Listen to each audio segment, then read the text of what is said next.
नमस्कार। इन खबर में आपका स्वागत है। मीडिया सनसनी बना भगोड़ा विजय माल्या अभी भारत नहीं आएगा।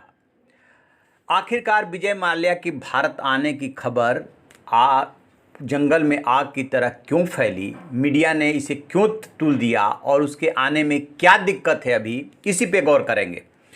बैंकों का 9,000 करोड़ रुपया लेकर भागने वाला विजय माल्या 2016 में देश छोड़कर के चला गया था और तभी से इंग्लैंड में उसके खिलाफ कानूनी कार्रवाई चल रही है। इस 64 वर्षीय भगोड़े कारोबारी ने कई बार ऑफर दिया कि मैं बैंक का पैसा चुकाने को तैयार हूं, लेकिन ये ऑफर उसने तब दिया जब कानूनी प्रक्रिया शुरू हो गई, लिहाजा भारत उसके झांसे में आने को तैयार नहीं है।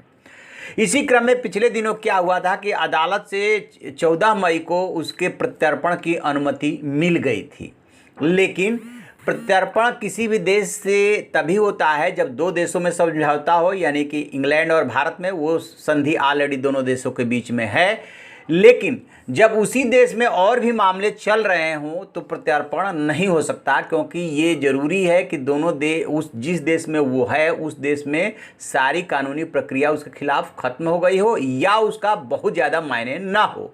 तो अब जो बात आ रही है कि क्यों मीडिया में ये बात फैली, उसका जवाब ये है कि सीबीआई के पुराने बयानों के आधार पर ये खबर चलाई गई, लेकिन अभी परिस्थितियां नहीं बदली है। इसकी पुष्टि भारतीय उच्च आयोग के एक वरिष्ठ अधिकारी ने भी की है।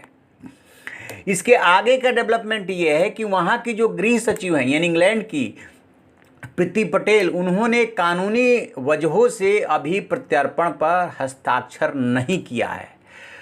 अदालती आदेश मिल जाने के बावजूद सरकार की मंजूरी जरूरी है और अभी प्रीति पटेल ने चूंकि उस पर साइन नहीं किया है, इसलिए उसका प्रत्यर्पण नहीं हो सकता। अब आप सोच रहे होंगे कि जब अदालत ने आदेश दे दिया तो फिर सरकार उसको कैसे रोक सकती है। सरकार इसलिए रोक सकती है कि उसके खिलाफ इंग्लैंड के कानून के मुताबिक कुछ कानूनी औपचारिकताएं हैं, क्योंकि उसके खिलाफ मामला लंबित है, इसलिए उसके डिस्पोजल का वेट किया जा रहा है।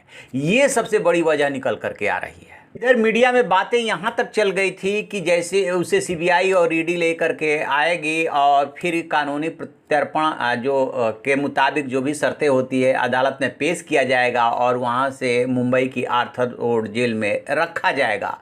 चूँकि पहले ये बात आई थी कि उसने अदालत में सुनवाई के दौरान ये बात कही थी कि भारत के जेलों की कंडीशन ऐसी नहीं है जिसमें उसको रखा जाए, तो उस दौरान भी आर्थर रोड जेल जो है चर्चा में आया था। उसी आधार पे ये सारी चीज़ें चलती रही। बट बात ये नहीं है, इसका तथ्य ये है, पर्दे के पीछे की हकीकत ये है कि अभी कानूनी प्रक्रिया पूरी ही नहीं हुई है। अदालत से ज़रूर आदेश मिल गया है, बट सरकार को अभी प्रक्रिया पूरी करनी है। जहाँ तक बैंकों के पैसे लेकर के भागने की बात है तो 17 बैंकों का 9,000 करोड़ रुपए लेकर के ये शख्स भागा था और इसने ये किया था कि बैंकों से मिली भगत करके जो इसने कर्ज लिया उसको विदेशी जो कंपनियों की विदेशी शाखा थी, अकाउंट था, उसमें इसने ट्रांसफ़र कर लिया था और फिर 2016 में यहाँ से भारत से फरार हो गया था। उसके बाद से ही वो जाँच एजेंसियों के निशाने पर है। तो अभी देखना होगा कि उसके प्रत्यर्पण में कितना समय लगता है, क्योंकि कानून का मसला है, इसलिए अभी इसमें और समय लगेगा। जैसे इसमें कोई अपडेट मिलेगा हम आपको बताएंगे। आप देखते रहिए हमारा डिजिटल चैनल इन खबर। Thank you. इन खबर चैनल को सब्सक्राइब करें और बेल आइकन दबाना ना भूलें।